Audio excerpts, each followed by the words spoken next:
The Brad rules. Well, the Nintendo Direct for the Nintendo Switch 2 has come and went. And it would have been better off if this Nintendo Direct was one day earlier on April 1st, because then at least it would have been April Fool's Day, and we could have had a big hee ha ha moment. But that was not to be, because it wasn't a joke. It was reality. And unfortunately, it was a grim reality, because we realized something. We realized something really, really bad. That the games were going to cost $80 physical. Now, there's been some reports out there. I believe it's Insider Gaming. They reported that there was some confusion about the euros, and they didn't realize. So they were saying that the games were going to be $90 physical and $80 digital. But no, that's not the case. What appears is the games are going to be $80 physical and $70 digital, which is just fucking insane. And we saw Nintendo getting a little bit cute with Tears of the Kingdom. Came along and said, oh, well, here's our big game. So here, we're going to charge $10 more for it. Now, as everybody knows, I did a review here on this channel of Breath of the Wild, and even though I enjoyed the game, it's not exactly a Zelda style that I greatly enjoy wholeheartedly. So, Tears of the Kingdom was not really on my radar as a game that I wanted to get. So, the price, I was like, all right, this is what they're charging for, for everything else kind of on the market. As far as big AAA games. And Zelda is Nintendo's version of a AAA game, just as it would be if it was a Mario game, say. So, not a lot of people really turned their noses up at that one. I thought maybe there would have been a little bit more resistance, but people were pretty calm about it. Now, we saw something else happen recently, and I talked about on this channel, actually like about, 2 weeks ago. Talked about how Rockstar Games is planning to charge $100 fucking for GTA 6. And there's a ton of people out there, who will willingly plunk down the Benjamin for that fucking game. And to those people I say, you're out your mind. But, a lot of people like the Grand Theft Auto series, as do I to a certain extent. It's not really one of my favorite series. I'm more of an old school GTA fan. Most people know, obviously I did my videos on GTA 3 here on this channel.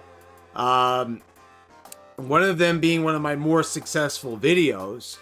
And, GTA, great series, definitely a game that if you spent $60, $70 on, you're getting your money's worth.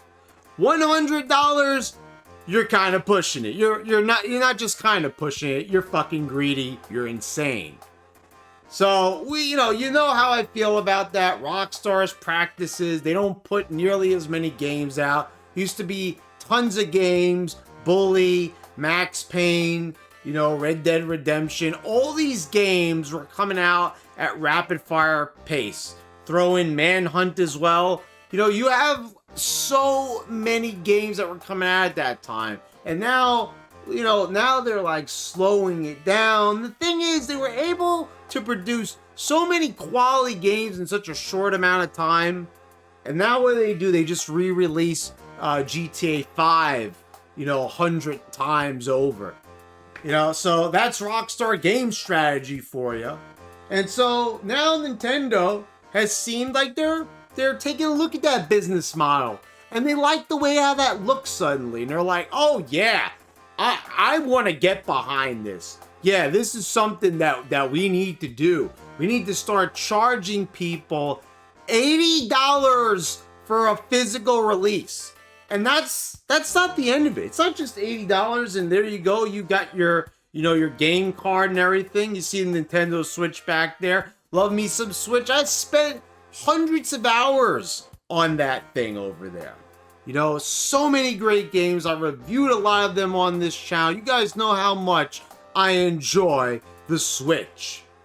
But, Switch is not the only game in town. I've also upgraded my PC. I've gotten into PC gaming, gotten really deep into emulation, and really discovering that, physical games, not really something as much as I used to be into. I have a whole drawer of games over here, chock full. I have a ton of Switch games. I even did a video on all the Switch games I have, and I have like double the amount now. A crazy amount of Xbox One games, but definitely a ton of Switch games. So, I like physical media. I believe in the preservation of it. So, not that I'm turning my nose up at it, but Nintendo makes things very expensive. And retro gaming is very hard to get into. If there's a game you haven't played, you might as well emulate it, because what sense does it make paying some Yahoo on the internet like $80 so you can play, Chrono Trigger? I mean, huh? Yeah, and I'm being very modest with that price, mind you, I'm just saying that like as an example. It's actually more money than that. So, but meanwhile, you've got Nintendo here, who's sitting on a mountain of old school games that they're making you pay a subscription service for on, just the plain old Switch One, we can refer to it as now. And they're not even letting you buy a lot of their old games. You have to have a subscription service.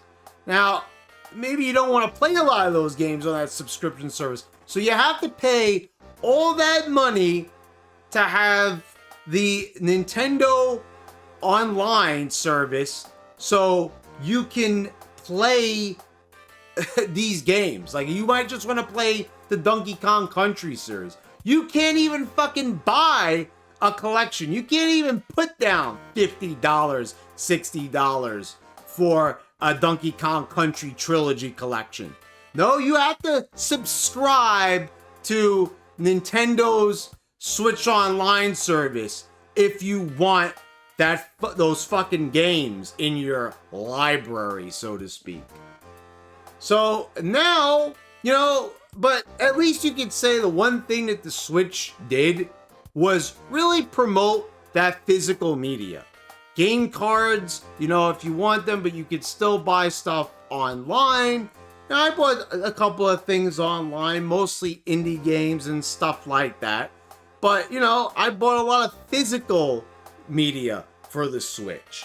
And, limited run, they made it very fun to collect for the Switch. So I took great pride in collecting the Shantae series in physical form, for example. So that was, a nice endeavor that I enjoyed for the Switch. But now, guess what? Now and we saw this a couple of times on the Switch. Some people are not really talking about this much, so for the sake of transparency, there are certain games that did do this on the original Switch, just to preface the statement I'm about to make.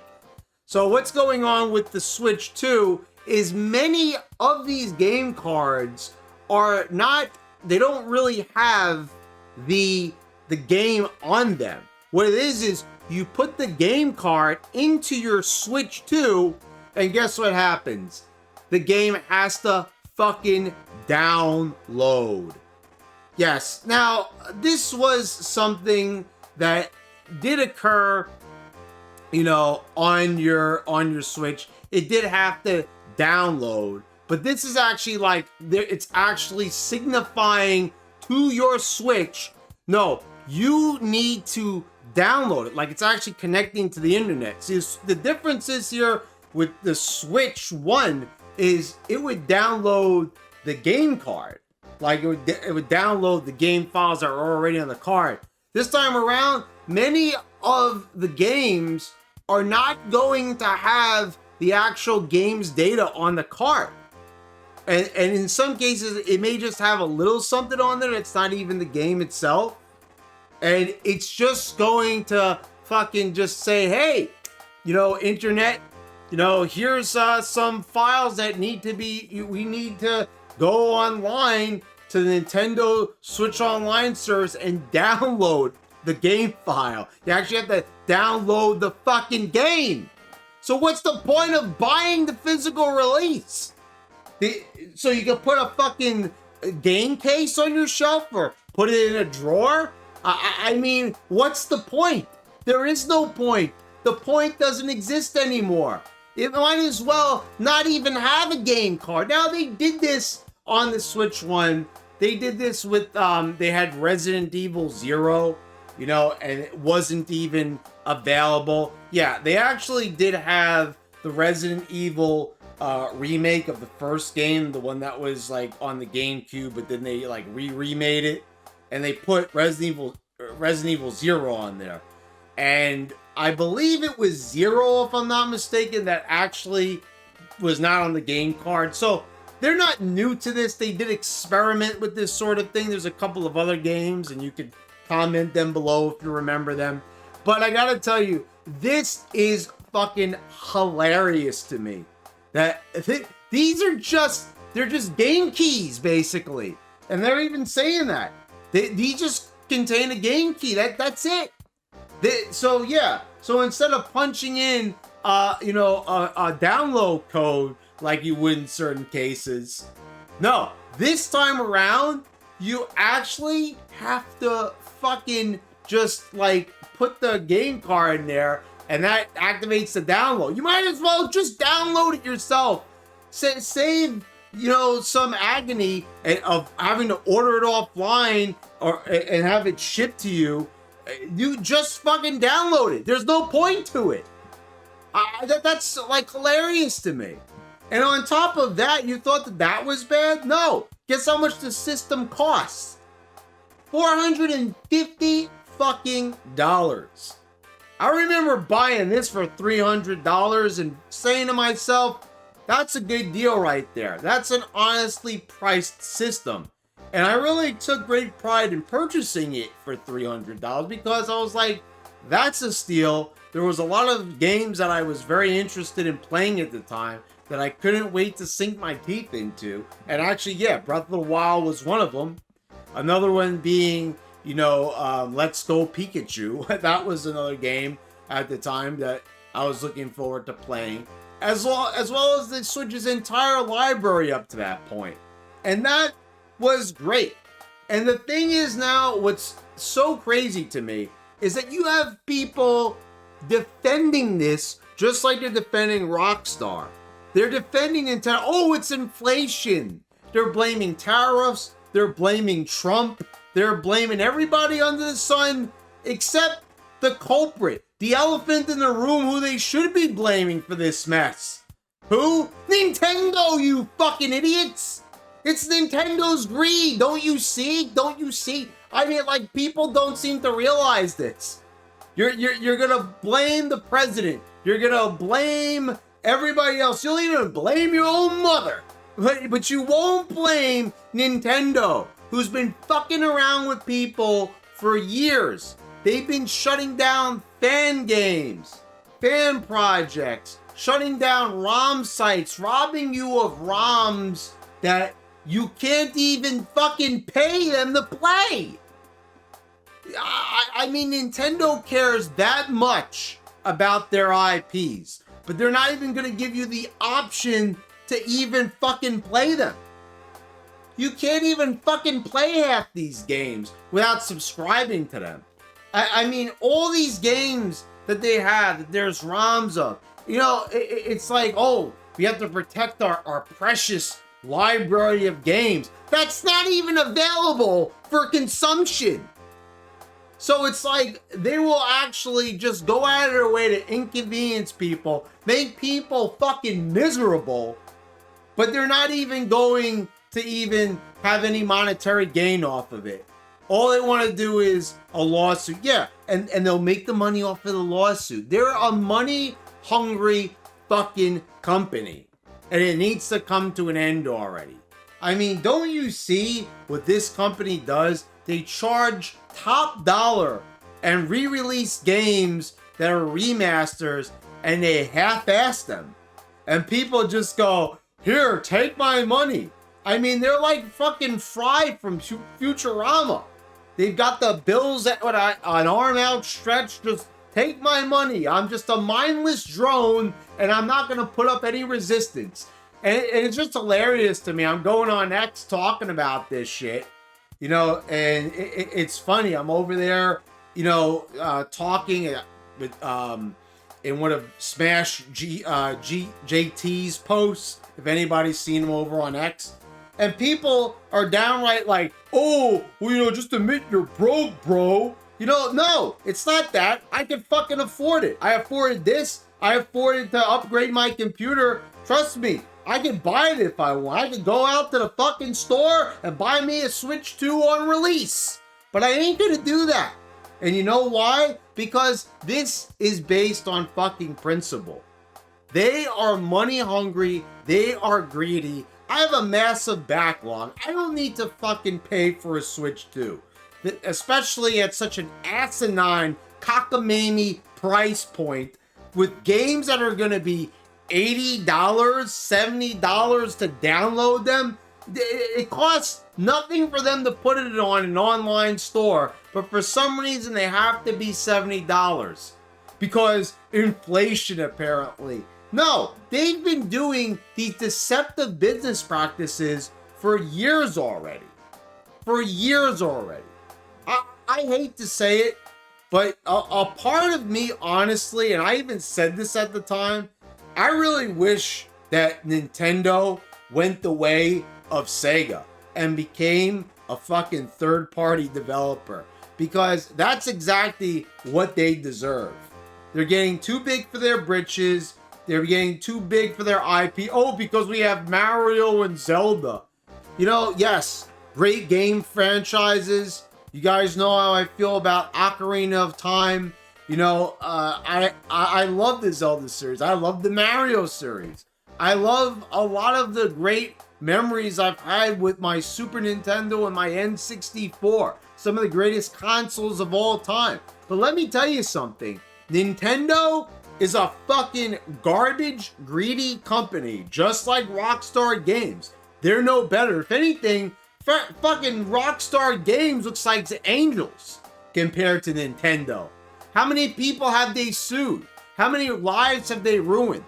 They ruined like a family's life, you know, like put them in debt for like their whole entire life because of ROMs. Oh, games that they're not even selling, that they had to get them in trouble for. It's like incredible to me. Like, and people still defend these motherfuckers like they're some type of godly-like beings. I mean, honestly, Nintendo, this is not a good company. This is a very evil, deceptive, money-hungry company that does not like you, but they like your wallet. That's the thing. And they're hoping that you pay top dollar. And they know you're going to pay top dollar. They got free PR. It's pathetic.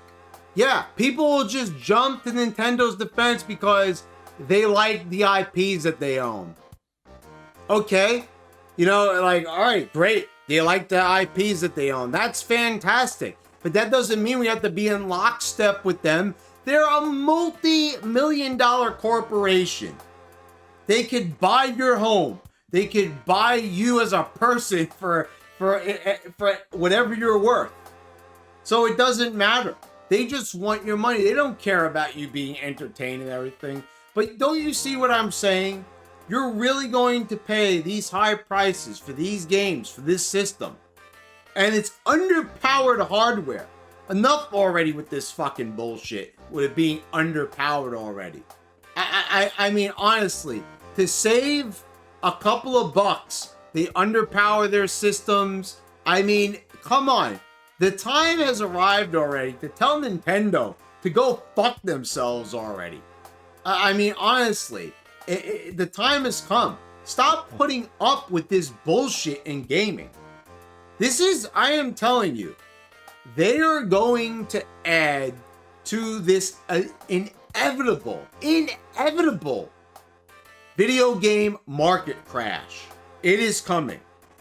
$100 GTA 6, $80 Nintendo games, $450 underpowered consoles.